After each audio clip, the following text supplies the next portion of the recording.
When Michael Jordan walked into Chicago's Four Seasons Hotel on that October evening, he expected a routine charity event. Smile for cameras, give a speech about helping kids, write some checks, and go home. He never expected to see her. Juanita Vanoy Jordan sat at table 12, wearing an elegant navy dress and clutching a mysterious envelope. After 17 years of carefully avoiding each other at family events, his ex-wife was suddenly right there in the same room. According to their divorce agreement, this wasn't supposed to happen. But what happened next shocked everyone in that ballroom and changed both their lives forever. It started with a secret that their marriage counselor had kept for 18 years. A secret about a sick 10-year-old boy, a misunderstood phone call, and a family connection no one knew existed. A secret so powerful that it revealed the real reason their marriage ended and why it never should have. By the end of that night, Michael would be down on one knee in front of the woman he divorced for $168 million, and her answer would leave a room full of Chicago's elite completely speechless. This is the true story of how love finds a way back, even after 18 years apart. The silver Mercedes-Benz pulled up to the Four Seasons Hotel Chicago at exactly 7:15 p.m. Michael Jordan sat in the back seat, adjusting his black bow tie for the third time. Through the tinted windows, he could see camera flashes already starting to pop like tiny lightning bolts in the October evening. "You ready for this, Mr. Jordan?" asked Tony Martinez, his security guard for the past 8 years. Tony was a big man with kind eyes who treated Michael more like family than a client. "As ready as I'll ever be," Michael replied, though his stomach felt tight. After all these years, charity events still made him nervous, not because of the crowds or the cameras, but because of the speeches. Basketball was easy. Talking about feelings was hard. The car door opened, and the sounds of Chicago hit him immediately. Car horns honking on Michigan Avenue. People calling his name from behind the red ropes. The click, click, click of dozens of cameras. "Mr. Jordan, over here. Just one photo, please. How does it feel to be back in Chicago?" Michael waved with his famous smile, but kept walking toward the hotel entrance. Tony cleared a path through the crowd of reporters and fans.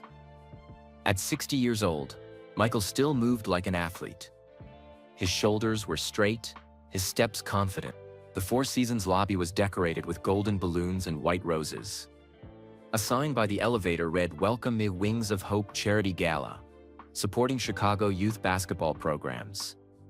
Michael had helped start this charity 5 years ago. Tonight, they were raising money to build new basketball courts in neighborhoods that needed them most. "Mr. Jordan." A woman in a sparkly dress rushed over with a clipboard. "I'm Sarah Chen, the event coordinator. We're so honored you're here tonight. Thank you for organizing everything," Michael said politely. "How many people came?" "Over 500. We raised almost $2 million already. And the auction hasn't even started yet." Michael whistled softly. "That's incredible. These kids are going to have some beautiful new courts to play on." The elevator doors opened, and they rode up to the 20th floor. When the doors opened again, Michael stepped into the most beautiful ballroom he had ever seen. Crystal chandeliers hung from the ceiling like stars. Round tables filled the room, each one decorated with white roses and golden ribbons. The walls were covered with enlarged photos of kids playing basketball on outdoor courts across Chicago. But what made Michael smile the biggest were the decorations hanging from the ceiling. Someone had hung up replica banners from all 6 of his NBA championships with the Bulls. 1991, 1992, 1993, 1996, 1997, 1998. Seeing those numbers brought back so many memories. "Ladies and gentlemen," a voice announced over the microphone, "please welcome 6-time NBA champion and Chicago Bulls legend, Michael Jeffrey Jordan." The entire ballroom erupted in applause. Over 500 people stood up at once, clapping and cheering. Michael felt his cheeks get warm. Even after all these years, he still wasn't used to that kind of reaction. He walked through the crowd, shaking hands and saying hello. He saw familiar faces everywhere. Scottie Pippen stood near the bar, talking to Dennis Rodman. His old coach Phil Jackson was chatting with Steve Kerr by the silent auction table. These were his teammates, his friends, his Chicago family. "There's the GOAT," Scottie called out, using the nickname that meant greatest of all time. He gave Michael a big hug. "Good to see you, Pip," Michael said, using his old nickname for Scottie. "You look good, man." You too. Great turnout tonight. These kids are lucky to have you looking out for them. Michael made his way to the front of the room where a small stage was set up. A microphone stood in the center waiting for him. His hands felt a little sweaty, which was funny because his hands never got sweaty during basketball games, even in the NBA Finals. He stepped up to the microphone and looked out at all the faces staring back at him. Rich people in fancy clothes who had paid $10,000 each just to be here tonight. All to help kids who didn't have much money play basketball. Thank you, Michael began, his voice echoing through the sound system. When I was growing up in Wilmington, North Carolina, basketball saved my life. Not because I was in trouble, but because it gave me hope. It gave me dreams. The room was completely quiet now. Everyone was listening. My father, James Jordan, taught me that success isn't just about what you accomplish. It's about what you give back. Tonight isn't about basketball trophies or championship rings. It's about giving kids in Chicago the same hope that basketball gave me. As he spoke, his eyes moved around the room, looking at faces in the crowd. He saw wealthy business owners, former teammates, city officials, and charity workers. Everyone was paying attention, nodding along with his words. We're going to build 12 new basketball courts in neighborhoods across Chicago. Michael continued. But more than that, we're building dreams. We're telling kids that no matter where they come from, they can achieve anything if they work hard and never give up. The crowd started clapping again. But Michael wasn't finished yet. I know what it's like to feel like the world is against you. I know what it's like to fail. I missed more than 9,000 shots in my career. I lost almost 300 games. I failed over and over and over again. But that's exactly why I succeeded. He paused and looked around the room again. That's when he saw her. At table 12, partially hidden behind a large flower arrangement, sat a woman in an elegant navy blue dress. Her hair was shorter now, styled in a modern bob that framed her face perfectly. But those eyes, warm, intelligent, beautiful, he would know those eyes anywhere. It was Juanita Vanoy Jordan, his ex-wife. Michael's speech stopped mid-sentence. For a moment, he just stared. The audience noticed the pause and started looking around, wondering what had caught his attention. Juanita was supposed to be in Florida. According to their divorce agreement from 2006, they tried to avoid attending the same public events. It prevented awkward questions from reporters and uncomfortable situations for their children. So why was she here tonight? I'm sorry, Michael said into the microphone, finding his voice again. Where was I? Oh yes, failure and success. But his mind wasn't on his speech anymore. It was on the woman at table 12. And the question that was now burning in his brain, what was Juanita doing here? And what did it mean? Michael forced himself to finish his speech.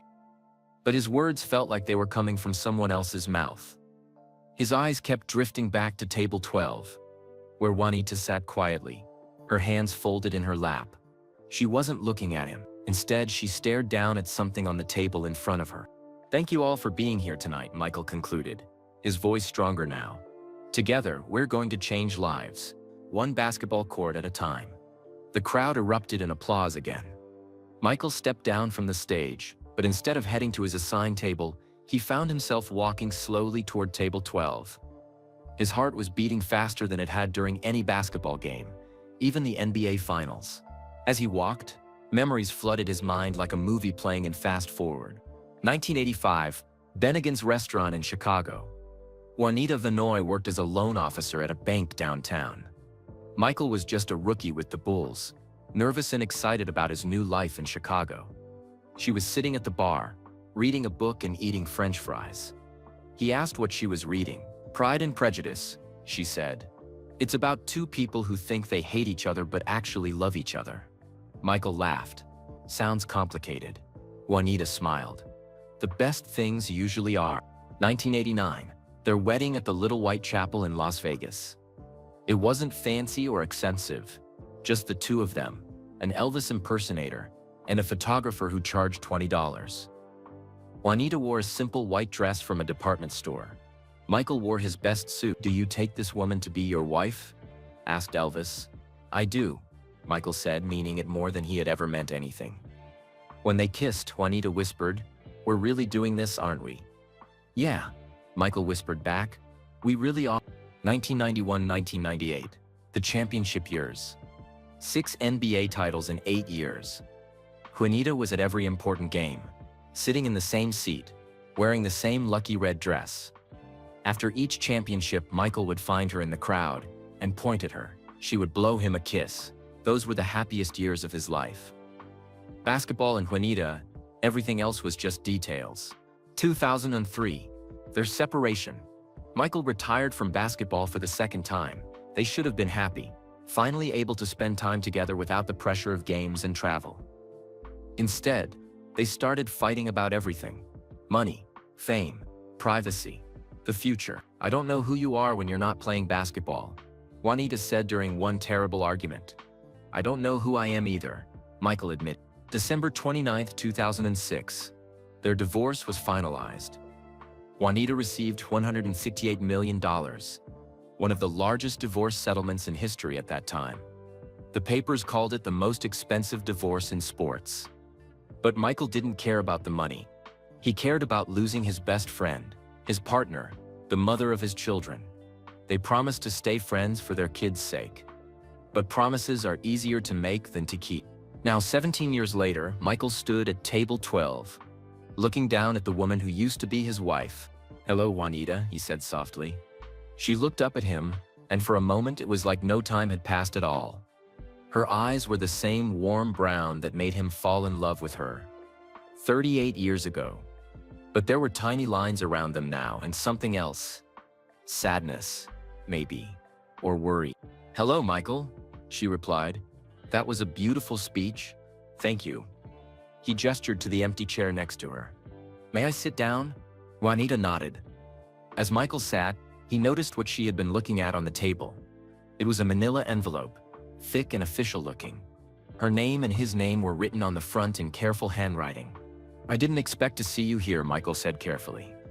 He had learned, during their marriage and after their divorce, that Juanita chose her words carefully. He needed to do the same. I didn't expect to come, Juanita admitted. She picked up the envelope and held it in her hands like it was something fragile. But something happened today that changed my mind. Around them, the charity auction was starting. The auctioneer's voice boomed across the ballroom. Our first item tonight is a signed basketball from the 1991 NBA championship game. Do I hear a starting bid of $5,000? But Michael wasn't paying attention to the auction.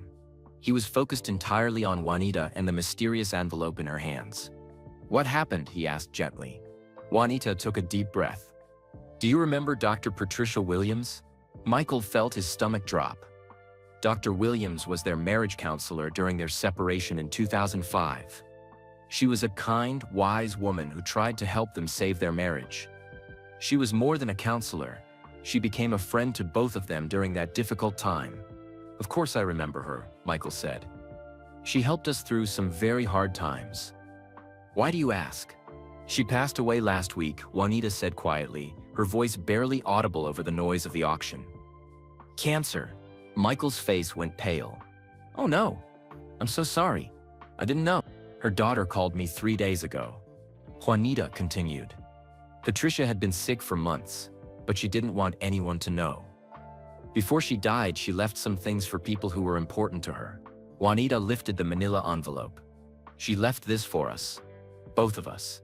Her daughter said Patricia wanted us to have it together. Michael stared at the envelope. His name and Juanita's were written in Dr. Williams' careful handwriting. The same handwriting he remembered from all those therapy sessions 18 years ago. What's in it? He asked. I don't know, I haven't opened it yet. Patricia's daughter said we should read it together. When we were both ready, the auction continued around them. Sold for $15,000, the auctioneer announced. The crowd applauded, but Michael and Juanita were lost in their own world. Juanita, Michael said slowly, our kids are all grown up now. Jeffrey is 34, Marcus is 32, and Jasmine is 30. They have their own lives, their own families. Why would Dr. Williams leave us something together after all these years? I've been wondering the same thing, Juanita said. She looked around the ballroom, noticing that several people were watching them with curiosity. Some were even taking photos with their phones.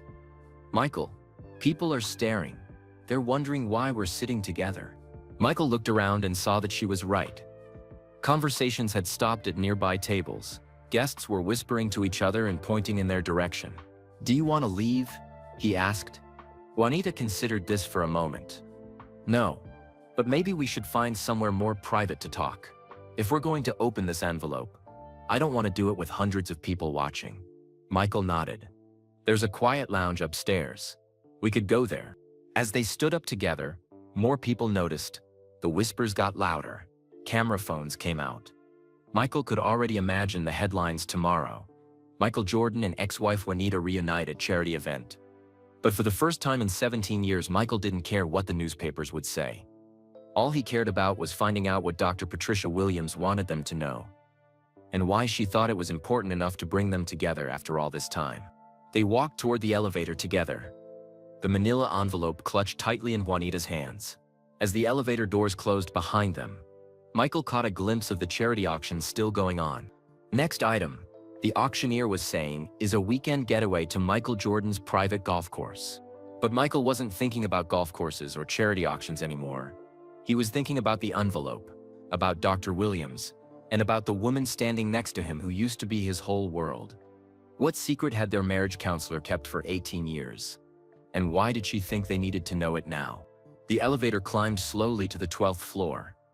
Michael and Juanita stood on opposite sides, not speaking. The silence felt heavy, like the air before a thunderstorm. Michael watched the numbers light up. 3, 4, 5, 6. Each floor took them further away from the noise and cameras downstairs. When the doors opened, they walked down a quiet hallway lined with expensive artwork. Their footsteps were muffled by thick carpet. At the end of the hall, Michael used his keycard to open room 105, a small business suite he had reserved in case he needed a quiet place during the event. The room overlooked Lake Michigan. Through the large windows, they could see the lights of Chicago twinkling like stars. The lake was dark and calm, reflecting the moon like a giant mirror. Juanita sat on the leather couch and placed the manila envelope on the glass coffee table between them. Her hands were shaking slightly. "Are you okay?" Michael asked, sitting in the chair across from her. "I don't know," she answered honestly. "Michael, what if this envelope contains something that hurts? What if Dr. Williams discovered something about our marriage that we're better off not knowing?" Michael leaned forward. "Juanita, our marriage ended 17 years ago. Whatever's in that envelope can't hurt us more than we've already been hurt. Can it?" she asked, looking directly at him.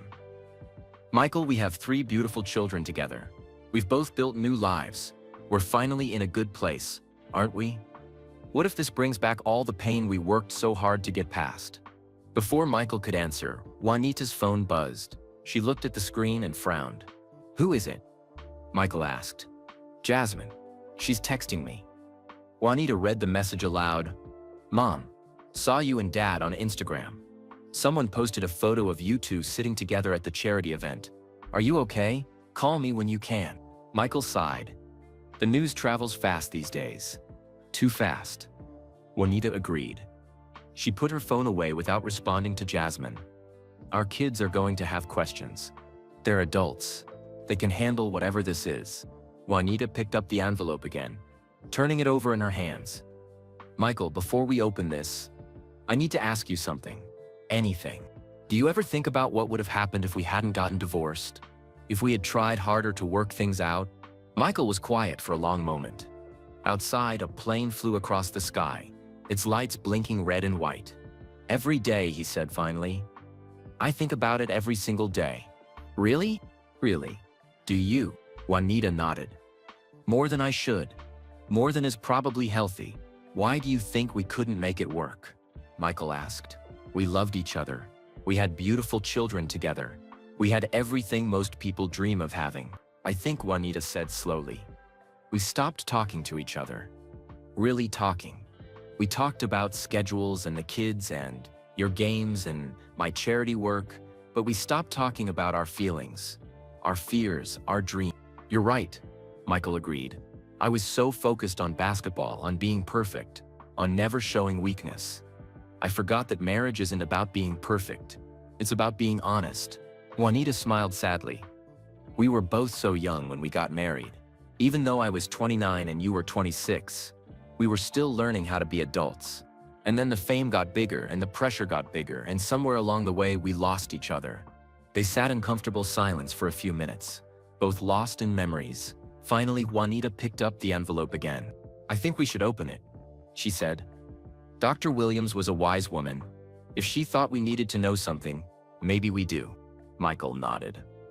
Together. Juanita carefully opened the envelope. Inside were several sheets of paper, what looked like 2 small cassette tapes, and an old photograph. She pulled out the photograph first. When she saw it, she gasped so loudly that Michael jumped. "What is it?" he asked, reaching for the photo. But Juanita pulled it back, staring at it with wide eyes. This can't be." "Let me see it," Michael said gently. With trembling hands, Juanita turned the photograph toward him. Michael's breath caught in his throat. It was a picture of him and Juanita, but they weren't alone. Standing between them was a young boy, maybe 10 years old, with Michael's dark eyes and Juanita's warm smile. The boy was wearing a Chicago Bulls jersey with Michael's number 23 on it. "Who is this?" Michael whispered. "I don't know," Juanita said, her voice barely audible. "I've never seen this child before in my life." Michael studied the photo more carefully. It looked real, not like it had been changed with computer software. Lighting was natural, and their faces looked relaxed and happy. But he had no memory of this picture being taken. "Look at the back," Juanita said, flipping the photo over. Written in Dr. Williams' careful handwriting were the words, "Marcus Williams, age 10, Make-A-Wish Foundation." October. "Marcus Williams," Michael read aloud. "But that's impossible. Our Marcus was 14 in 2005, not 10. And our last name is Jordan, not Williams. And our Marcus was never part of a Make-A-Wish event," Juanita added. "He was healthy and strong at 14. Michael set the photo down on the coffee table and looked at Juanita. "Who is Marcus Williams? And why do we look so happy with him in this picture?" Juanita picked up one of the sheets of paper from the envelope. It was a letter in Dr. Williams' handwriting. She began to read, "Dear Michael and Juanita, if you are reading this, I am no longer alive. I have carried a secret about your marriage for 18 years, and I can no longer take it to my grave." She stopped reading and looked up at Michael. "She says she's been keeping a secret about us for 18 years. What kind of secret? I don't know. Should I keep reading?" Michael nodded. "We've come this far." Juanita continued reading. "During our counseling sessions in 2005, you both shared things with me in private that you were too afraid to tell each other. What you didn't know is that your secrets were connected. If you had been honest with each other, then your marriage might have been saved." The room went completely silent. Even the sounds from the city below seemed to fade away. "Our secrets were connected?" Michael said. "What does that mean?" Juanita looked at the cassette tapes on the table. Each one had a label. "Michael, private session, October 15. "She recorded our private sessions," Juanita whispered. "I remember those sessions. Dr. Williams said they would help us understand our own feelings before we tried to save our marriage together." "I remember too," Michael said. "I told her something I had never told anyone else. Something I was too ashamed to admit." "So did I," Juanita said quietly. They both stared at the cassette tapes. After 17 years of wondering what went wrong with their marriage, the answers were sitting right there on the coffee table. But before either of them could reach for the tapes, Juanita's phone rang. The sound was so sudden and loud in the quiet room that they both jumped. Juanita looked at the caller ID and frowned. "That's strange. It's a number I don't recognize. But it's local, a Chicago area code." "Don't answer it," Michael said. "We need to focus on this." But something made Juanita pick up the phone anyway. "Hello?" A young man's voice came through the speaker. "Is this Juanita Jordan? My name is Marcus Williams. I think it's time we finally met." Juanita nearly dropped the phone. She stared at Michael with wide eyes and quickly put the call on speaker so he could hear too. "Hello," she said again, her voice shaking. "Did you say Marcus Williams?" "Yes, ma'am. I know this is probably very confusing for you. I'm the boy in the photograph you're looking at right now." Michael leaned forward in his chair. "How do you know we have a photograph? Mr. Jordan, is that you too?" The young man's voice sounded excited but nervous. "This is incredible." I've wanted to talk to both of you for so many years. Son, Michael said carefully. How do you know about the photograph? And how did you get this phone number? Dr. Patricia Williams was my cousin, Marcus explained. She told me about the envelope before she died. She said you would both be together tonight when you opened it. Juanita looked at Michael in confusion. Dr. Williams never mentioned having a cousin named Marcus. She couldn't, Marcus said, because of patient privacy rules. She wasn't allowed to talk about her family when she was your counselor. But Mr. Jordan, you know me. We spent a whole afternoon together in October. Michael's mind raced, trying to remember. October 2005 was during his separation from Juanita. It was one of the worst times in his life. He was doing charity events to keep busy and avoid thinking about his failing marriage. I did a lot of charity work that month, Michael said slowly. Can you remind me where we met? The Make-A-Wish Foundation event, at Children's Memorial Hospital. I was 10 years old, and I had leukemia. You came to visit kids who were sick. Suddenly, the memory came flooding back to Michael. He remembered now, a small, thin boy with bright eyes and a huge smile. The kid had been wearing a Bulls jersey that was way too big for him. They had played basketball in the hospital gymnasium for hours. Oh my God, Michael whispered. You're that little boy, the one who beat me in a shooting contest. Marcus laughed, and the sound was warm and familiar. You let me win, Mr. Jordan.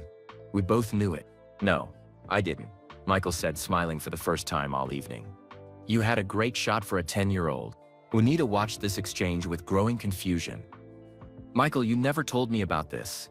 Michael's smile faded. There's a lot I didn't tell you during that time. We weren't talking much in October 2005, remember? Outside the hotel room, thunder began to rumble in the distance. A storm was moving toward Chicago.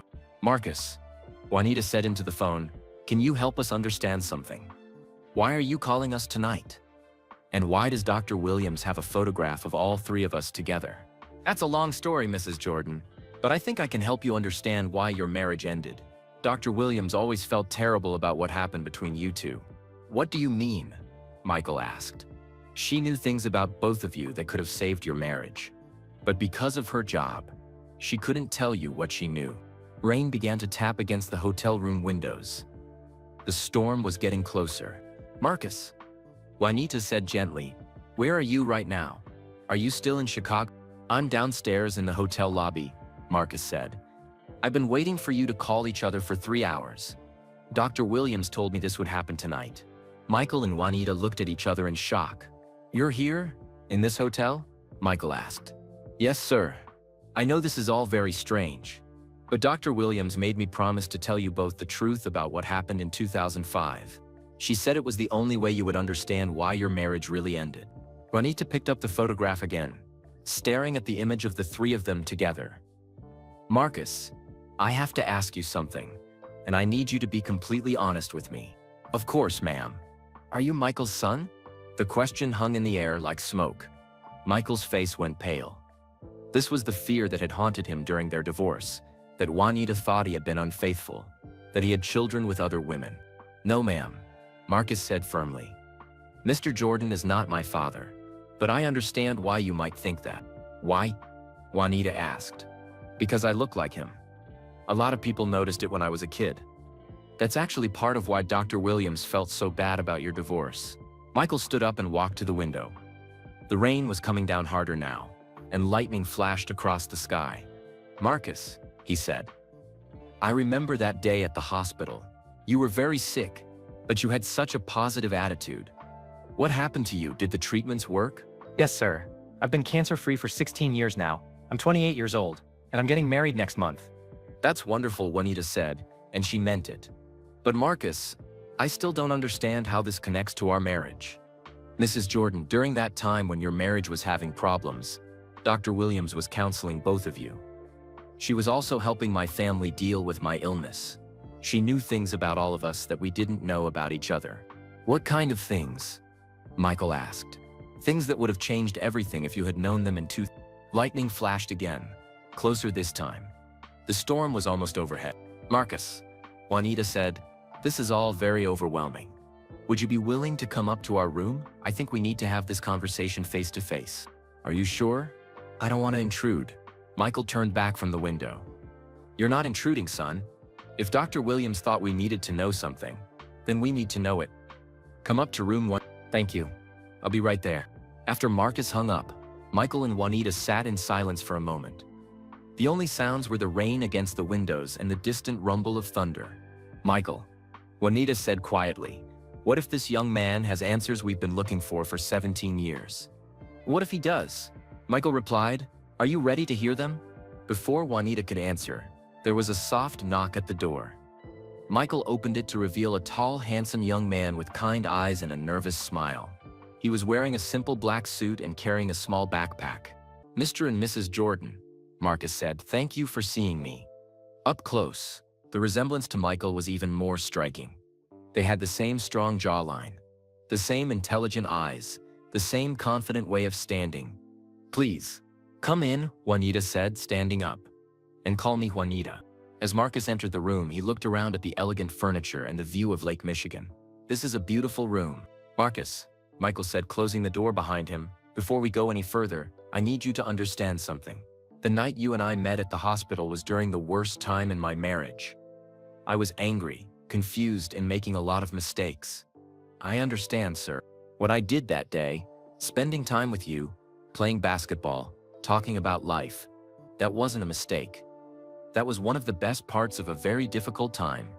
You reminded me why I loved basketball in the first place. Marcus smiled. You reminded me that even when life is scary, there are still good people in the world. Juanita wiped tears from her eyes. Marcus, will you help us understand what Dr. Williams wanted us to know? Yes, ma'am. But first, I think you should listen to those recordings. Dr. Williams said you would understand everything better if you heard your own voices from.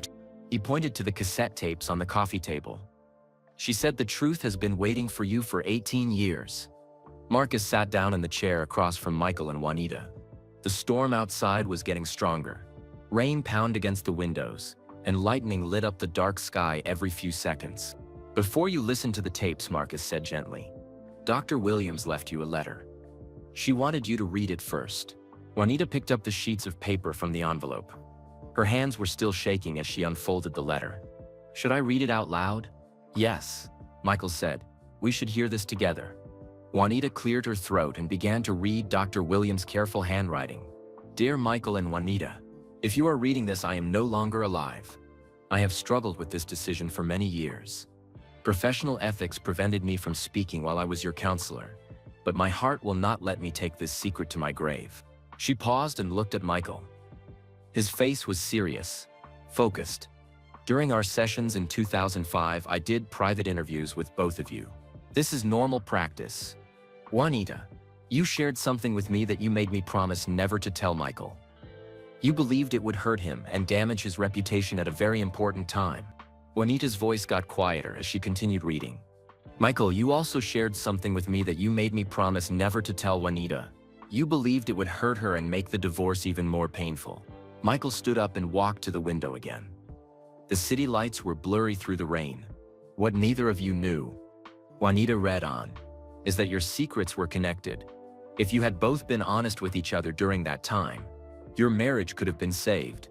The room went completely silent except for the storm outside. I have included recordings of your private sessions from October 2005. You both gave permission for these recordings, though you thought they would remain private forever. Juanita's voice was barely a whisper now. The choice is yours whether to listen to them together or separately. But I believe you both deserve to know the whole truth about why your marriage ended. The truth is that it didn't have to end at all. She set the letter down on the coffee table. It's signed, with love and respect, Dr. Patricia Williams. Michael turned back from the window. His eyes were red, like he was fighting back tears. She kept our secrets for 18 years, he said quietly. And she watched our marriage fall apart because of misunderstandings. Juanita added. Marcus leaned forward in his chair. Dr. Williams told me she felt responsible for your divorce. She said she followed all the rules of her profession, but sometimes following the rules meant letting people she cared about get hurt. What do you know about our secrets? Michael asked Marcus directly. I know some of it, Marcus admitted. Not everything, but enough to understand why she felt so bad. Mr. Jordan, the day we met at the hospital, You were carrying a lot of pain. You thought you were protecting people you loved, but you were actually pushing them away. And Mrs. Jordan, Marcus continued, looking at Juanita. You were carrying pain too. You thought someone you loved was betraying you, but you were wrong. Juanita picked up one of the cassette tapes. It was labeled Michael Private Session October 5th. I remember that day, she said. October 15th was the day after we had our worst fight ever. You didn't come home that night, Michael. I slept in my car, Michael admitted. I was too angry and too hurt to face you. Where did you go the next day? Juanita asked. Michael looked at Marcus. I went to see Dr. Williams. And then I went to the hospital to visit sick kids. I thought helping other people would help me forget about my own problems. But it didn't work, did it? Marcus asked gently. No, it made everything worse. Because I met you and you reminded me of everything I wanted in life but was afraid I was losing. Juanita looked confused. What do you mean? Michael sat back down on the couch next to her. For the first time all evening, they were sitting close enough to touch. Marcus, Michael said, when I met you at the hospital, you were so brave.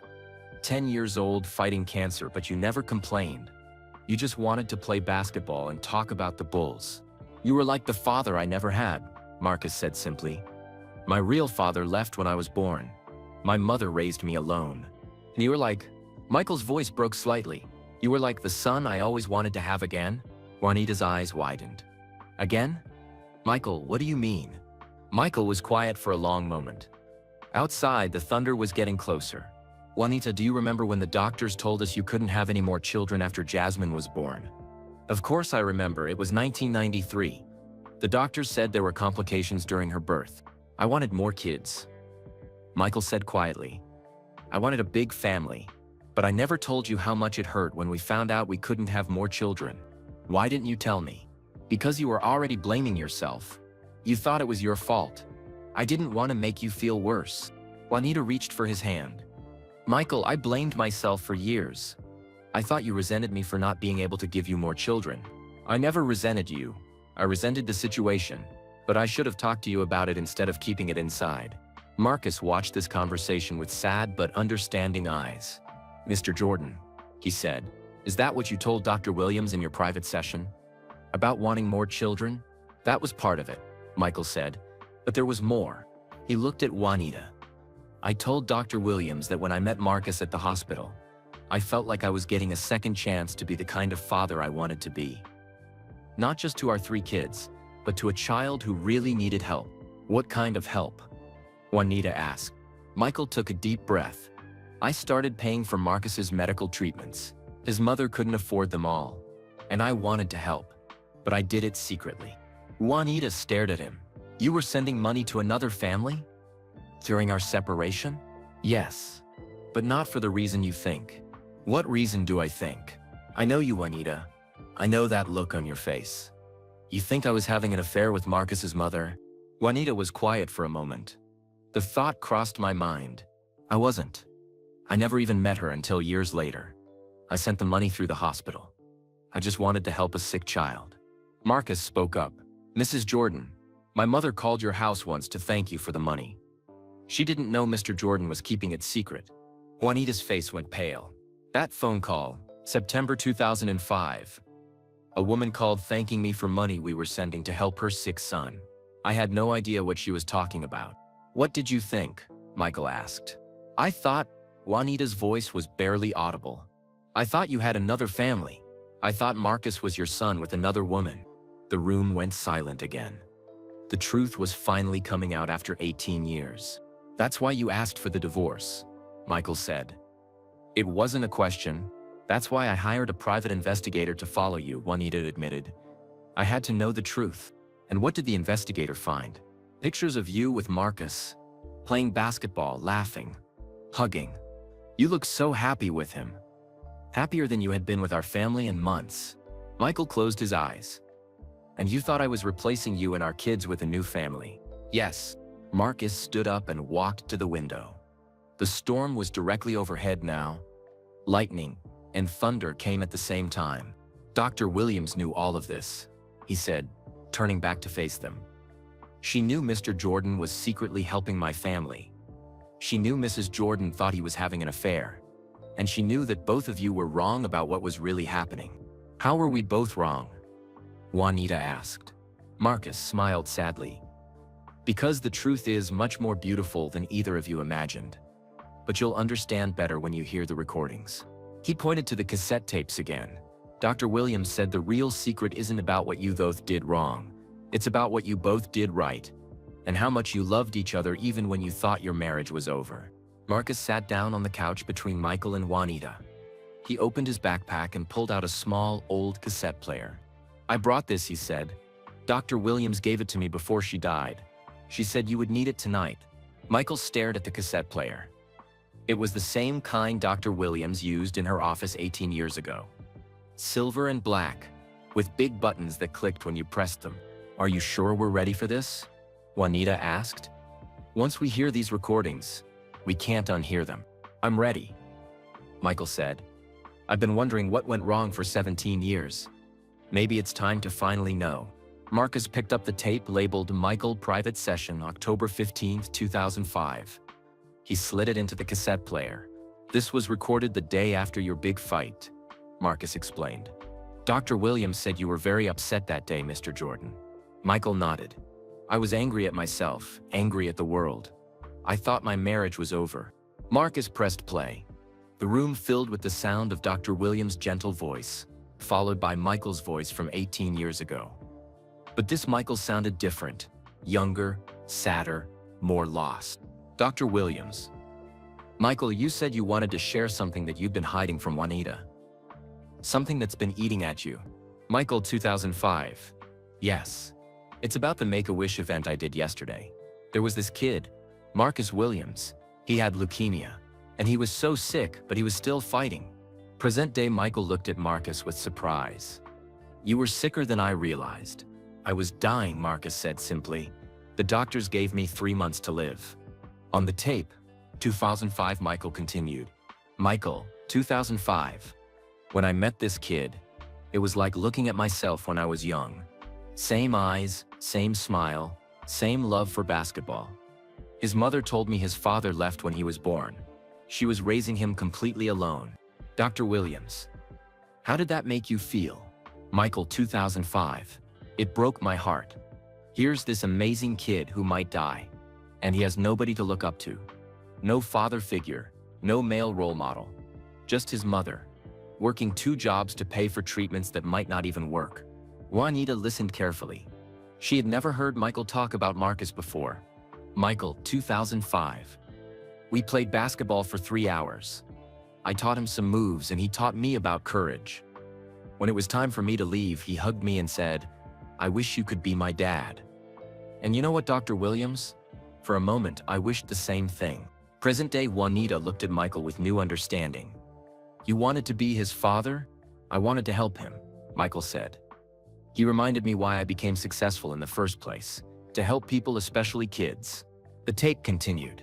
Dr. Williams. What did you do after that meeting? Michael, 2005. I called the hospital that night. I asked how much his treatments would cost. They said about $50,000 over the next year, maybe more. I told them I wanted to pay for everything, but I wanted to stay anonymous. Dr. Williams. Why anonymous? Michael, 2005. Because if Juanita found out, she might think I was trying to replace something we lost. After the doctors told us we couldn't have more children, I saw how much it hurt her. I didn't want her to think I was looking for another family somewhere else. Juanita put her hand over her mouth. Tears started flowing down her cheeks. Michael, 2005. But here's the thing, Dr. Williams. Helping Marcus made me feel like myself again. For the first time in months, I felt like I was doing something important, something that mattered. Dr. Williams. More important than your marriage? Michael, 2005. No, that's the problem. I want to tell Juanita about Marcus. I want to share this with her. But I'm afraid she'll think I'm trying to replace our family. I'm afraid she'll think helping this boy means I don't love our own children enough. Marcus stopped the tape. Do you want to hear more, or should we listen to Mrs. Jordan's tape first? Play mine, Juanita said quietly. I need to hear what I said. Marcus changed the tapes. Soon, Juanita's voice from 2005 filled the room. She sounded different then too. Sadder, more afraid. Dr. Williams. Juanita, you mentioned a phone call that upset you last month. Juanita, 2005. A woman called our house. She said her name was Lisa Williams. She thanked me for the money we were sending for her son's cancer treatment. She said her son talked about Michael all the time. And she wanted to thank us both. Dr. Williams. But you didn't know about any money being sent? Juanita. 2005. No. I asked Michael about it, but he said he didn't know what I was talking about. I could tell he was lying. Present day, Michael looked ashamed. I did lie to you. I was afraid to tell the truth. On the tape, 205, Juanita continued. Juanita. 2005. So I hired a private investigator. I had to know what was happening. Dr. Williams. What did the investigator find? Juanita.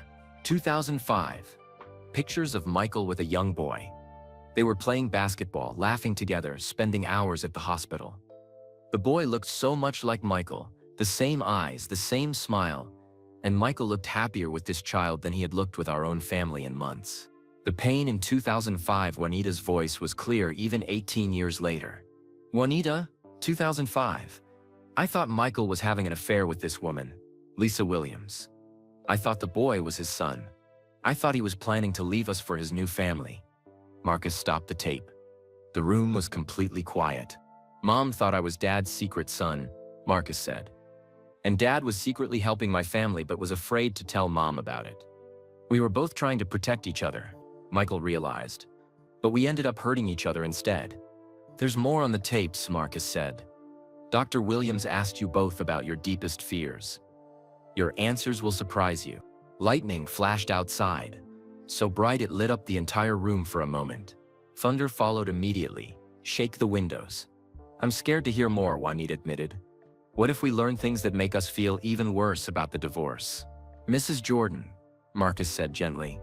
Dr. Williams didn't leave these recordings to make you feel worse. She left them to show you something beautiful that you missed 18 years ago.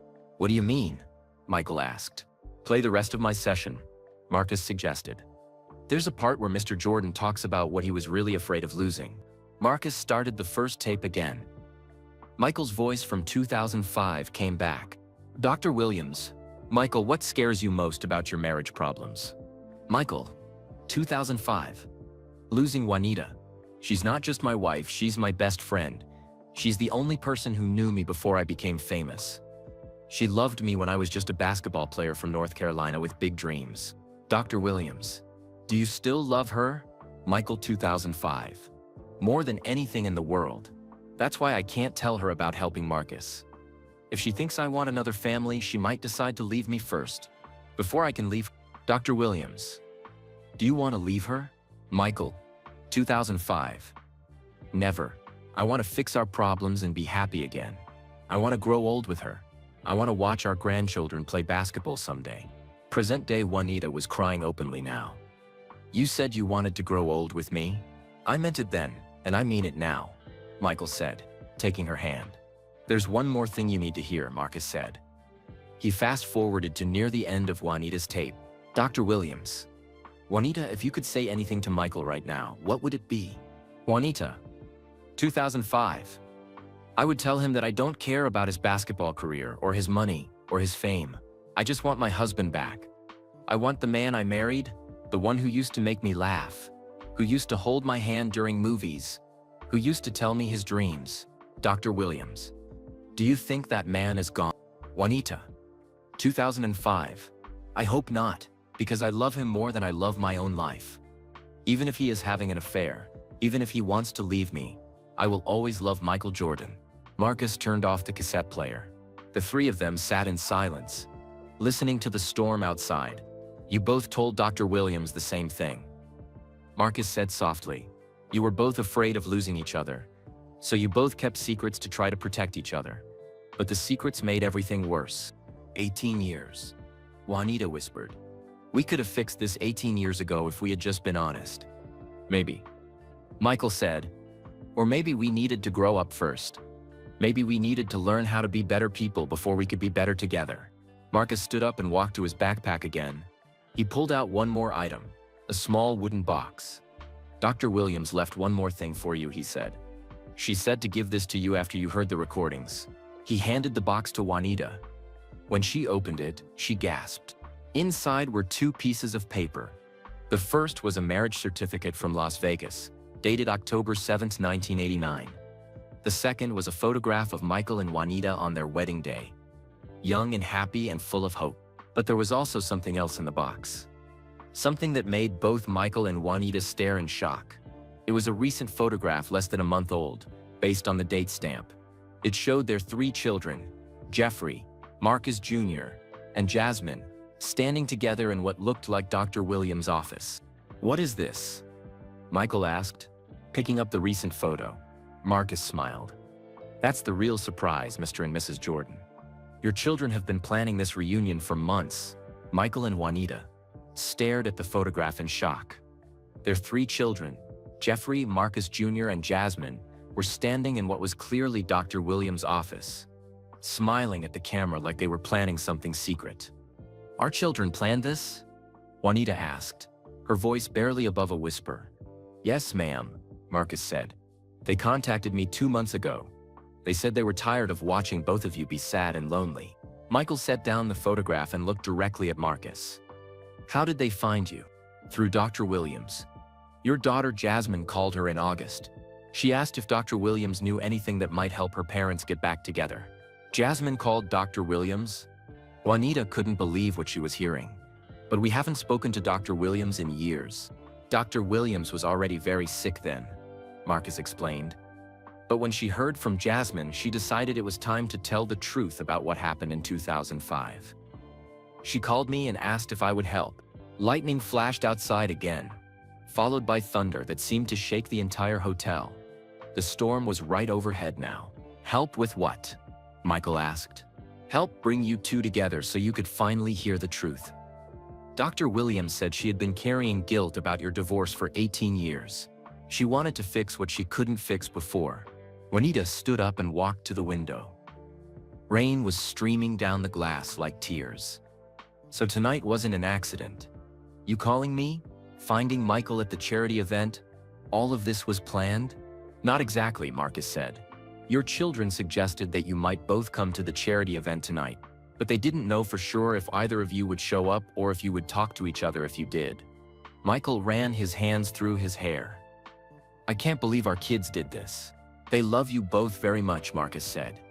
"They told me stories about when they were growing up, about how happy you were together before the divorce. They said they missed having parents who were in love, but they were adults when we got divorced." Juanita pointed out Jeffrey was 17, Marcus Jr. was 15, and Jasmine was 13. They had their own lives to worry about. "Mrs. Jordan, just because someone is grown up doesn't mean they stop wanting their parents to be happy," Marcus said gently. "Your children have been watching you both for 17 years. They see how you both light up when someone mentions the other person's name. They see how you both still wear your wedding rings sometimes." Michael looked down at his hands. He had stopped wearing his wedding ring years ago. But Marcus was right. Sometimes, on special occasions or when he was feeling particularly lonely, he still put it on. "They see how you both coordinate your schedules so you never have to be at the same family events," Marcus continued. "Christmas at Jeffrey's house. Mr. Jordan comes in the morning. Mrs. Jordan comes in the afternoon. Jasmine's birthday parties. Mrs. Jordan comes early. Mr. Jordan comes late. You've been dancing around each other for almost 2 decades." Juanita turned back from the window. "How do you know all of this?" "Because your children told me. They're worried about both of you. They said you used to be the strongest, most confident people they knew. But after the divorce, you both became smaller." The word hung in the air like smoke. Smaller. It was a perfect description of how both Michael and Juanita had felt for years. "Marcus," Michael said slowly, "what exactly did our children ask you to do?" "They asked me to be honest with you about what really happened in 2005. They wanted you to know that your divorce was based on misunderstandings, not on real problems." Marcus reached into his backpack again and pulled out his cell phone. "They also asked me to call them when you had heard the truth." "Call them?" Juanita asked. "They're expecting to hear from you tonight?" "Yes, ma'am. They're waiting at Jeffrey's house right now. All 3 of them." Michael looked at his watch. It was almost midnight. It's very late. Why would they be awake? Marcus smiled. Because they knew this conversation would take a long time. And because they're hoping you'll want to see them after you learn the truth. Before either Michael or Juanita could respond, Marcus's phone started buzzing. He looked at the screen and grinned. "It's Jeffrey," he said. "Should I answer it?" Michael and Juanita looked at each other. After 18 years of avoiding honest conversations, they were about to have another one. This time with their children involved. "Answer it," Juanita said. "Put it on speaker." Marcus pressed the button. "Hello, Jeffrey." "Marcus, how did it go? Are they both there? Did they listen to the recordings?" Jeffrey's voice filled the hotel room. Even through the phone, you could hear the hope and nervousness in his voice. "Yes, they're both here," Marcus said. "And yes, they heard the recordings." "Oh, thank God," came another voice through the phone. It was Jasmine. "Mom? Dad? Are you okay?" "We're here, honey," Juanita said, her voice shaky with emotion. "Dad?" This was Marcus Jr.'s voice. "I know this probably feels like we betrayed you or something, but we had to do something." Michael sat down heavily on the couch. "Son, I'm not angry. I'm just surprised. Why didn't you talk to us directly instead of going through Marcus and Dr. Williams?" "Because you wouldn't have listened," Jeffrey said honestly. "Every time one of us brought up the divorce or suggested you two should talk, you both changed the subject. We tried for years to get you to be in the same room together," Jasmine added. "Remember my college graduation? You both came, but you sat on opposite sides of the auditorium and left at different times." Juanita remembered that day clearly. She had wanted to congratulate Michael on raising such a wonderful daughter, but she was afraid it would be awkward. "We were trying to protect you kids from any tension between us," she said. "But Mom," Marcus Jr. said, "we could see the tension anyway. We could see how much you both missed each other." "Did we really make it that obvious?" Michael asked. "Dad, you still have pictures of Mom in your office," Jeffrey said gently. "And Mom, you still record Dad's basketball interviews on TV." Juanita's face turned red. She thought no one knew about that.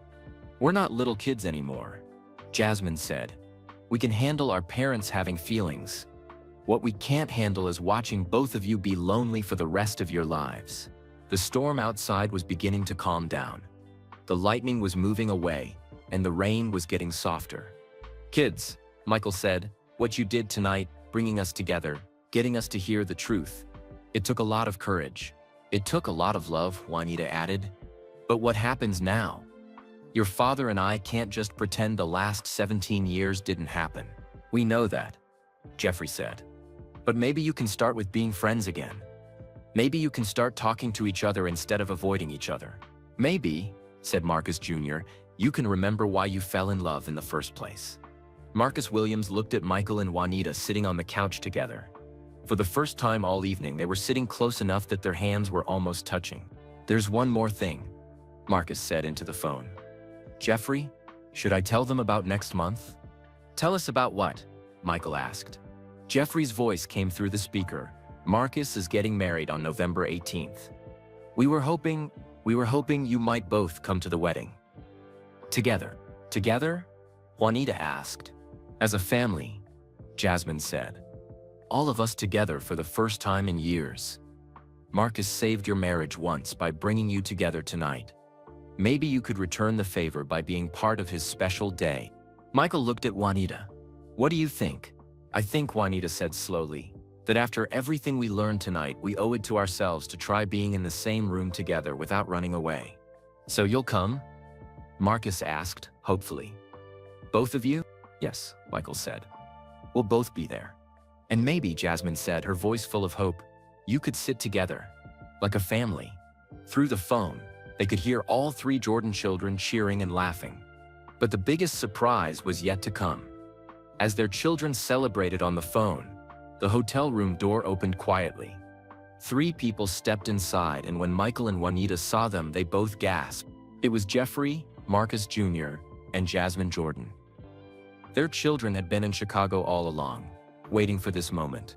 "Surprise," Jeffrey said with a big smile. "We thought you might want to see us in person." Michael and Juanita stared in complete shock as their 3 children walked into the hotel room. Jeffrey, now 34, looked exactly like his father, but with his mother's gentle eyes. Marcus Jr., 32, had inherited Michael's competitive spirit and Juanita's warm smile. Jasmine, 30, was the perfect blend of both parents, strong like her father, wise like her mother. "How long have you been in Chicago?" Juanita asked, standing up to hug her children. "Since this morning," Jasmine said, wrapping her arms around her mother. "We flew in together from different cities. We've been waiting at Jeffrey's apartment, hoping this plan would actually work." Michael stood up too, and soon all three children were hugging both parents at the same time. It was the first family group hug they had shared in over 17 years. "I can't believe you kids did all this," Michael said, his voice thick with emotion. "This whole evening was planned?" "Not exactly planned," Jeffrey corrected, pulling back from the hug. "We suggested you might both want to come to the charity event. We knew Mom cares about children's charities, and we knew Dad would want to support Chicago basketball programs. But we had no idea if you would actually show up." Marcus Jr. added, "And we definitely didn't know if you would talk to each other if you did." Marcus Williams, who had been watching this family reunion with a huge smile, spoke up. "They also didn't know if you would come upstairs together or if you would listen to the recordings. So this could have completely failed," Jasmine said. "You could have seen each other at the charity event and walked in opposite directions." "We almost did," Juanita admitted. "When I first saw your father, my first instinct was to leave." "What made you stay?" Jeffrey asked. Michael and Juanita looked at each other. After everything they had learned tonight, the answer seemed obvious. "Curiosity," Michael said. "And maybe hope." "Hope for what?" Marcus Jr. asked gently. "Hope that maybe we could finally understand what went wrong," Juanita said. "Hope that maybe the last 17 years of pain could make sense." The children moved around the room, sitting in chairs and on the floor, creating a circle with their parents. Marcus Williams sat quietly in the corner, still amazed to be part of this family moment. "Mom, Dad," Jasmine said, "we need to tell you something. We've been talking about this plan for over a year." "A year?" Michael asked in surprise. "It started at Christmas last year," Jeffrey explained. "We were all at my house, and you came in the morning. Mom came in the afternoon, just like always. But Jasmine's daughter, Emma, asked why Grandma and Grandpa never came to the same parties." "What did you tell her?" Juanita asked. "We told her that sometimes grown-ups have disagreements that take a long time to fix," Marcus Jr. said. "But Emma is only 8 years old. She said, why don't they just say sorry and hug each other?" The room was quiet for a moment. "Sometimes children see things more clearly than adults do." "Out of the mouths of babes," Michael said softly. "That's when we realized," Jasmine continued, "that we didn't actually know why you got divorced. We were teenagers and young adults when it happened. You both told us it was grown-up problems, and that you would always love us kids no matter what. But we never told you the real reasons," Juanita realized. "Right, so we started asking questions, not pushy questions, but gentle ones. We asked you both separately if you ever missed being married." "What did we say?" Michael asked, curious about his own answers. "Dad, you said you missed having a best friend who understood your dreams," Jeffrey said. "Mom, you said you missed having someone to laugh with about the little things in life." "We realized you were both describing the same thing," Marcus Jr. said. "You missed each other. So we decided to do some detective work," Jasmine said with a small smile. "We called Dr. Williams," Juanita asked. "Last August, we found her number in Mom's old address book. We called her together, all three of us on a conference call. We told her we were worried about both of you." Marcus Williams leaned forward. "That's when Dr. Williams called me. She was very sick by then, but she said she had been waiting years for someone to ask her about your divorce." "What did she tell you?" Michael asked. "She said she couldn't give us details because of patient privacy," Jeffrey said. "But she said she had always felt responsible for not doing more to save your marriage. She said there were misunderstandings that could have been cleared up if you had been more honest with each other," Jasmine added. "And she said," Marcus Jr. continued, "that she had recordings from your therapy sessions that might help you understand what really happened." Michael shook his head in amazement. "So Dr. Williams was planning this reunion before she died?" "Yes." Marcus Williams said, "She spent her last few weeks organizing everything. She wrote the letter, prepared the recordings, chose the photographs. She even helped your children figure out the best way to get you both to the charity event." "How did you do that?" Juanita asked. We know you both pretty well after 30+ years, Jasmine said with a grin. Dad, we mentioned the charity event to your assistant and suggested it would be good publicity for your business ventures. And Mom, Jeffrey said, we told you that several of your friends from the hospital charity board would be there. You manipulated us, Michael said. But he was smiling. We encouraged you, Marcus Jr. corrected. There's a difference. A small difference, Juanita said, laughing for the first time all evening. The storm outside had completely passed now. Through the windows, they could see stars beginning to appear between the clouds. Kids, Michael said seriously, what you did tonight took a lot of courage. But it also took a lot of risk. What if hearing the truth had made things worse between your mother and me? We talked about that, Jeffrey said. We decided that anything was better than watching you both spend the rest of your lives avoiding each other. Besides, Jasmine added, we had a secret weapon. What secret weapon? Juanita asked.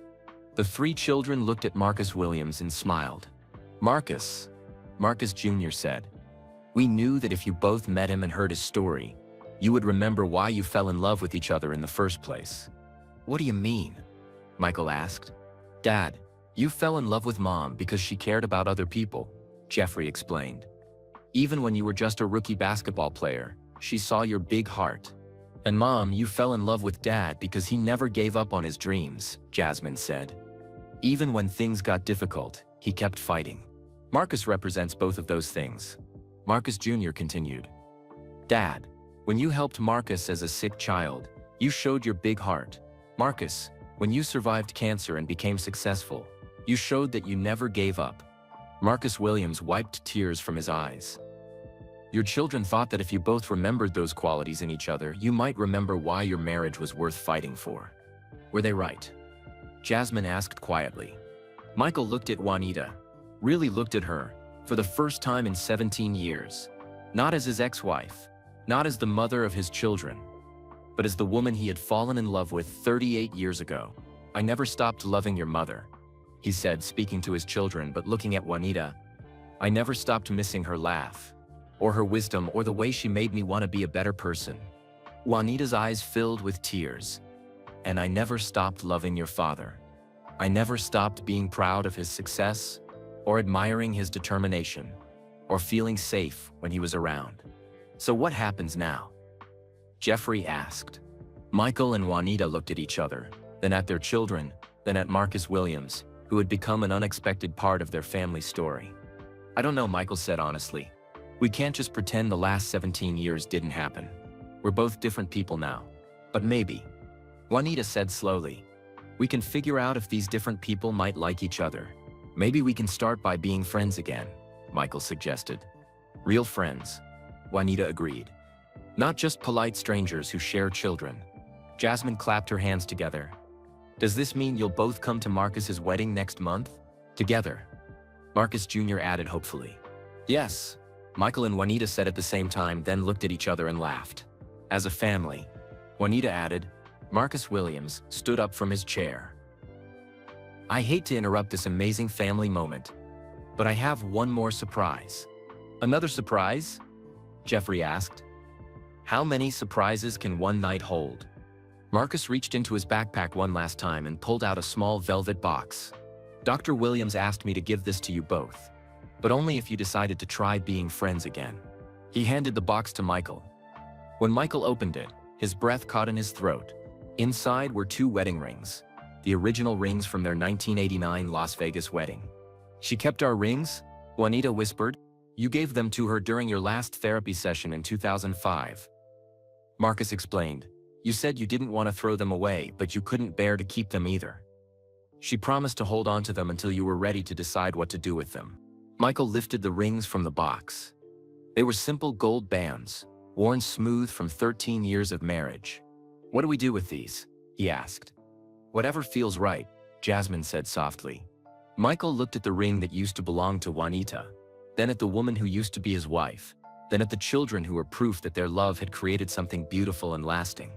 Juanita, he said, his voice barely above a whisper.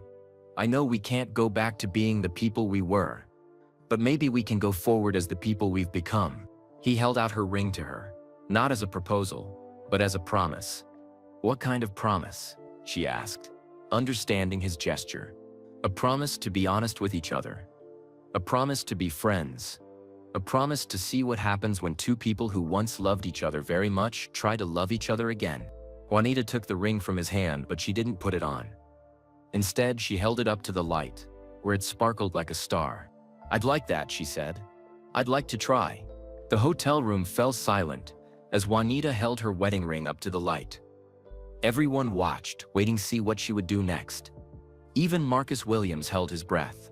Before we make any promises about the future, Juanita said slowly, I think we need to understand the past completely.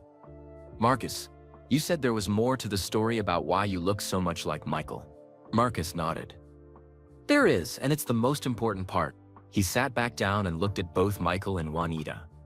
Dr. Williams discovered something in 2005 that she couldn't tell you because of her professional rules. But now that she's gone and now that you know the truth about your secrets, I can tell you everything. What did she discover? Michael asked. She discovered why I look so much like you, Mr. Jordan. And it has nothing to do with what either of you thought. Jasmine leaned forward in her chair. What do you mean? Marcus took a deep breath. My mother's name is Lisa Williams. Dr. Williams was her sister-in-law.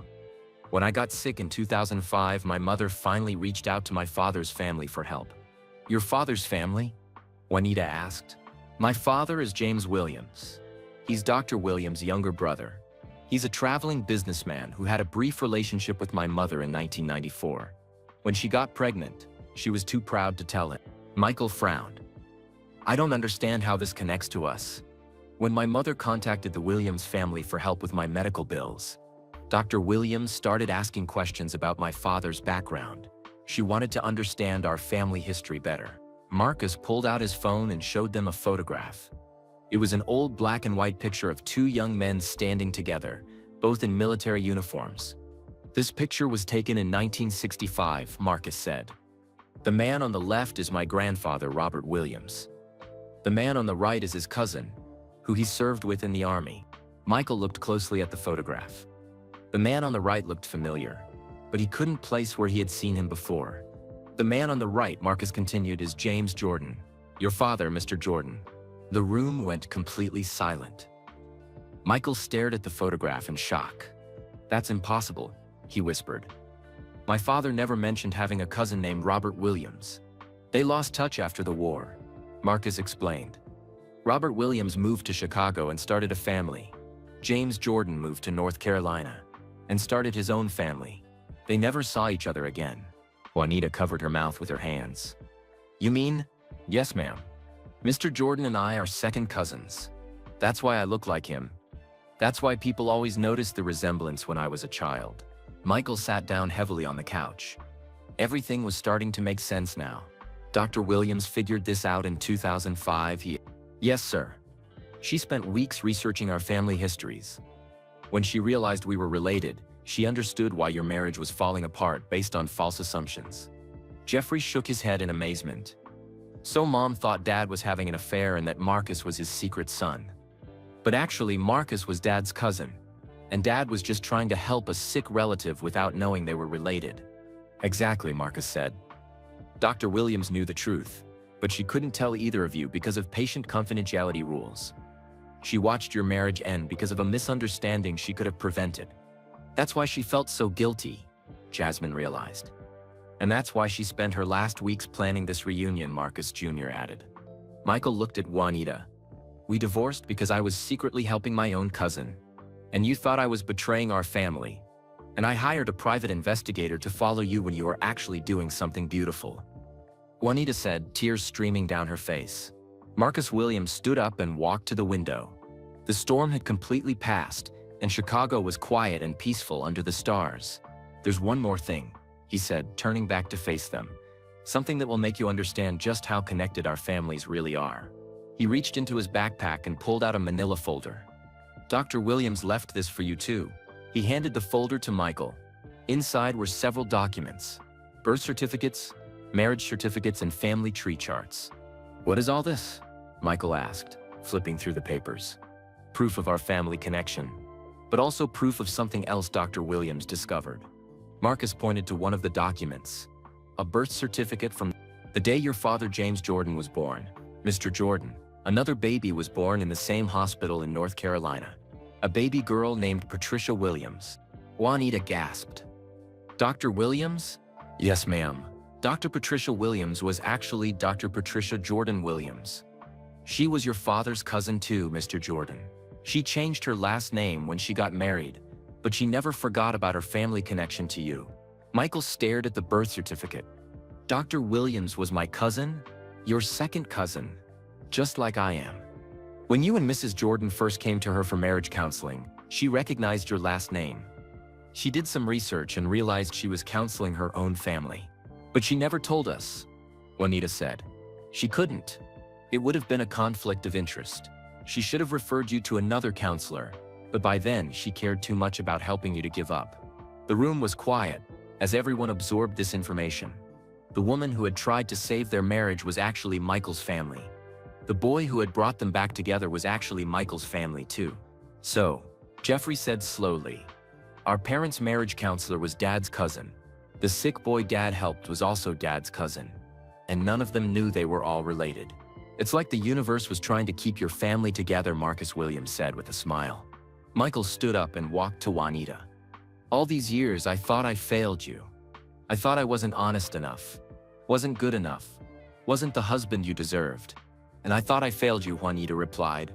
I thought I was too suspicious, too jealous, too afraid of losing you. But we were both just trying to protect our family, Michael realized. And we were both being helped by our family, even when we didn't know it. Marcus Williams pulled one more item from his backpack. A sealed envelope with both their names written on it in Dr. Williams' handwriting. This is the last thing she left for you, he said. She called it her final gift. Michael opened the envelope carefully. Inside was a single sheet of paper with a short message. Dear Michael and Juanita, if you are reading this, then you know the truth about your divorce. You also know that sometimes the people who love us most are the ones who work hardest to bring us back together, even when we don't realize it. Family isn't just about blood, it's about choice. You chose each other once. Choose each other again. All my love, Cousin Patricia. Michael and Juanita looked at each other, then at their children, then at Marcus Williams, who'd become more than just a friend. He was family. Patricia was right. Juanita said softly. Family is about choice. And sometimes, Michael added, family gives us second chances when we need them most. Marcus Williams smiled. Speaking of second chances, I have one more surprise. My wedding next month. It's not going to be a small ceremony like I told you. What do you mean? Jasmine asked. My fiance and I decided to make it bigger. We want to invite all the people who helped save my life when I was sick. The doctors, the nurses, the Make-A-Wish volunteers. He looked directly at Michael and Juanita. And we want to invite the man who paid for my treatments and the woman who taught me that love is worth fighting for, even when it seems impossible. You want us to be in your wedding? Juanita asked. I want you to walk me down the aisle. Marcus said to Michael. I never had a father figure growing up, but you were like a father to me when I needed one most. Michael's eyes filled with tears. I would be honored. And Mrs. Jordan, Marcus continued. I want you to be my honorary mother for the day. You and Mr. Jordan showed me what real love looks like, even when your own love was broken. Juanita wiped tears from her cheeks. I would love that. But there's one condition, Marcus said with a mischievous smile. What condition? Michael asked. You have to walk down the aisle together.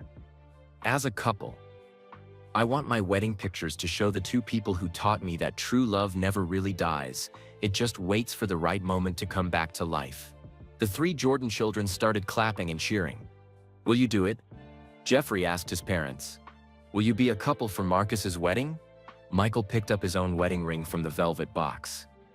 He held it in his palm, feeling its familiar weight.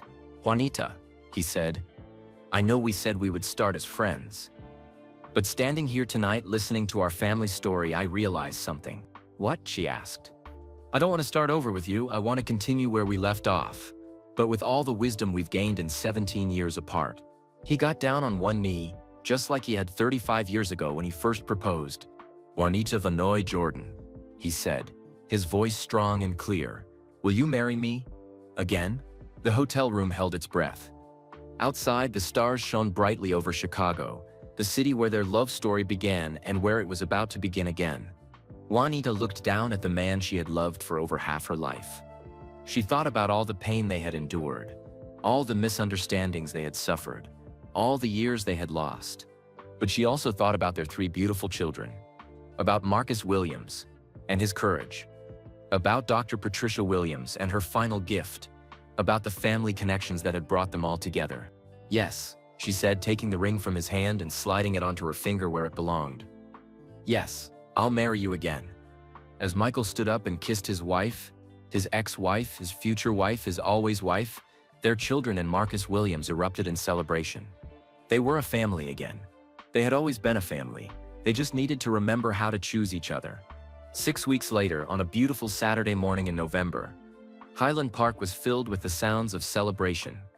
Marcus Williams was getting married, and the Jordan family was together for the first time in 17 years. Michael stood in front of the mirror in the church dressing room.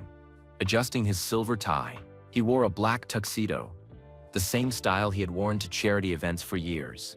But today felt different. Today, he wasn't just Michael Jordan, the basketball legend. He was Michael Jordan, the father figure, about to walk his young cousin down the aisle. "You ready for this, Dad?"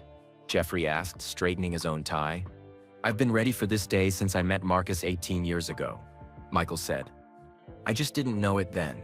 Marcus Jr. and Jeffrey flanked their father, both wearing matching gray suits. All 3 men looked proud and happy. Down the hall, in the bridal preparation room, Juanita was helping Marcus Williams adjust his bow tie. She wore an elegant navy blue dress, the same color she had worn to the charity event where everything changed. "Nervous?" she asked Marcus gently. "A little," Marcus admitted, "but mostly excited. Sarah is the love of my life.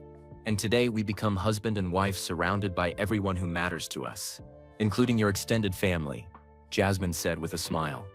She wore a soft pink dress and looked radiant as the honorary maid of honor. Through the church windows, they could see guests arriving.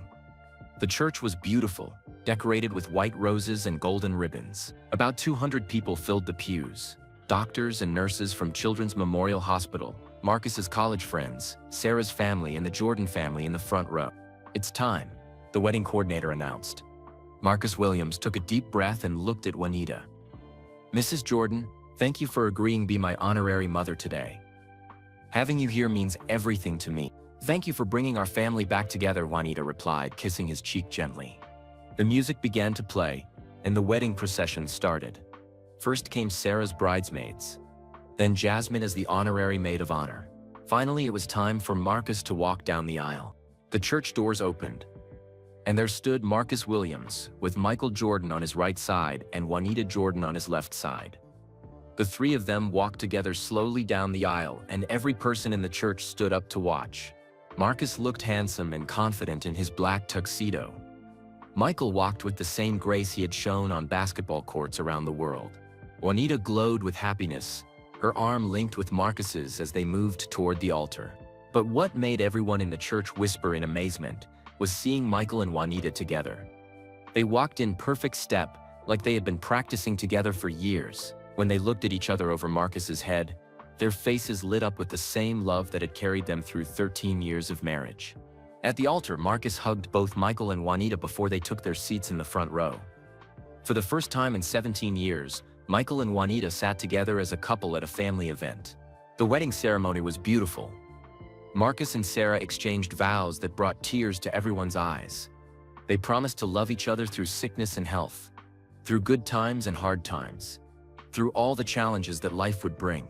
"I promise to choose you every day," Sarah said to Marcus. "The way you chose to keep fighting when you were sick, the way you chose to turn your pain into purpose. I promise to love you the way I was taught love should be," Marcus said to Sarah. "Patient and kind, forgiving and strong, the way my honorary parents showed me love can survive anything." When the minister pronounced them husband and wife, the entire church erupted in applause. Marcus and Sarah kissed. Confetti fell from the ceiling like snow. At the reception that evening, the Highland Park Country Club was transformed into a fairyland of lights and flowers. Round tables filled the ballroom, and a small dance floor sat in the center of the room. During dinner, Marcus stood up to make a speech. He looked handsome and happy in his tuxedo with Sarah beautiful beside him in her white wedding dress. "Thank you all for being here tonight," Marcus began. "2 years ago, when Sarah and I got engaged, we thought we would have a small wedding with just our immediate families. But then we realized that family isn't just about blood. It's about all the people who help shape your life." He looked directly at the Jordan family table. 18 years ago, I was a sick 10-year-old boy who thought he might die. A famous basketball player came to visit me at the hospital, and he changed my life forever. Not because he was famous, but because he showed me what kindness looks like. Michael wiped tears from his eyes as Marcus continued. "Mr. Jordan, you saved my life in more ways than one. You paid for my medical treatments. But more importantly, you showed me how to be strong and generous and caring. You became the father figure I never had." The room was completely quiet, everyone listening to Marcus's words. But I learned something else, 18 years later. "Mrs. Jordan, you saved my life too. Just by loving Mr. Jordan the way you did. Even when your marriage was struggling, even when you were hurt and confused, you never stopped caring about other people. You taught me that love means wanting the best for someone, even when it's hard." Juanita dabbed at her eyes with her napkin. "And Jeffrey, Marcus Jr. and Jasmine, you saved your parents' marriage by refusing to give up on love. You showed all of us that sometimes family has to fight for each other." Marcus raised his glass of champagne. "So tonight, Sarah and I want to thank the Jordan family for teaching us that love never really dies. It just waits for the right moment to come back to life. Mr. and Mrs. Jordan, you were our inspiration for believing that true love can survive anything." Everyone in the room raised their glasses and toasted the Jordan family. After dinner, the dancing began. The first dance was for Marcus and Sarah, swaying together to a beautiful love song. Then the music changed, and the DJ called for all married couples to join them on the dance floor. Jeffrey danced with his wife Lisa. Marcus Jr. danced with his girlfriend Amanda. But all eyes were on Michael and Juanita as they walked hand in hand to the center of the dance floor. "May I have this dance?" Michael asked formally, just like he used to when they were young. "You may," Juanita replied, just like she always had. They danced together for the first time in over 17 years. Michael's hands found their familiar places, one on Juanita's waist, the other holding her hand. Juanita rested her free hand on Michael's shoulder, and they moved together like no time had passed at all. "We're really doing this, aren't we?" Juanita whispered, as they swayed to the music. "Getting back together?" "Yes, we are," Michael whispered back. "No," Juanita said with a smile. "Dancing in public. Everyone is watching us. Let them watch," Michael said, spinning her gently. "I'm proud to be seen with the most beautiful woman in the room. Even after all these years?" Juanita asked. "Especially after all these years. You're even more beautiful now than you were when I married you the first time." As the song ended, Michael dipped Juanita low, just like he used to do when they were newlyweds. The entire room burst into applause. Later that evening, as the reception was winding down, the Jordan family gathered around a table covered with wedding cake and coffee cups. "So what happens now?" Jasmine asked. "Are you two officially back together?" Michael and Juanita looked at each other and smiled. "We're taking it slow," Juanita said. "We're dating again, like teenagers." "Dating?" Marcus Jr. laughed. "You're 60 and 54 years old, which means we're old enough to know better and young enough to do it anyway," Michael said with a grin. "We're going to counseling together," Juanita added. "We want to make sure we don't make the same mistakes we made before. And we're planning another wedding," Michael announced. "Another wedding?" Jeffrey asked in surprise. "A real one this time," Juanita explained. "Our first wedding was just the two of us in Las Vegas. This time we want our children there, our grandchildren, our friends." "When?" Jasmine asked excitedly.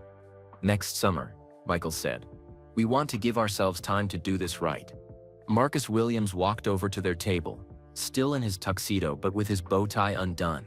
"How are my honorary parents doing?" he asked, with a huge smile. "We're perfect," Juanita said, standing up to hug him. "Thank you for the most beautiful wedding we've ever been to." "Thank you for showing Sarah and me what real love looks like," Marcus replied. "Even when it's complicated, even when it's hard, even when it takes 18 years to figure out." As the evening ended and the family prepared to leave, Michael and Juanita walked outside together. The November air was crisp and cold, and stars filled the clear sky above Chicago. "Any regrets?" Michael asked, taking Juanita's hand. "About what?" "About trying again. About taking the risk. About choosing love over fear." Juanita thought for a moment, looking up at the stars that had watched over their love story for nearly 4 decades. "No regrets," she said finally. "We lost 17 years, but we found each other again." Some love stories have fairy tale endings. Our love story has something better. "What's that?" Michael asked. "A real ending. The kind that comes from choosing each other every day, not just once upon a time." They kissed under the starlight, two people who had learned that the greatest victory isn't winning once, it's having the courage to keep playing until you get it right. Their love story was just beginning again. We'd love to know where you're listening from. Drop a comment below and tell us your city or country. It's amazing to connect with viewers from all around the world. If this story touched your heart, please give this video a thumbs up. Your likes help us know what stories matter most to you. And don't forget to subscribe to our channel and hit that notification bell, so you never miss our latest videos filled with inspiring, heartwarming, and incredible true stories like this one. Most importantly, please share this video with your friends and family. Stories like Michael and Juanita's remind us that love, forgiveness, and family connections can overcome any obstacle. By sharing, you're helping spread kindness and awareness about the power of second chances. Thank you for listening, and we'll see you in the next story.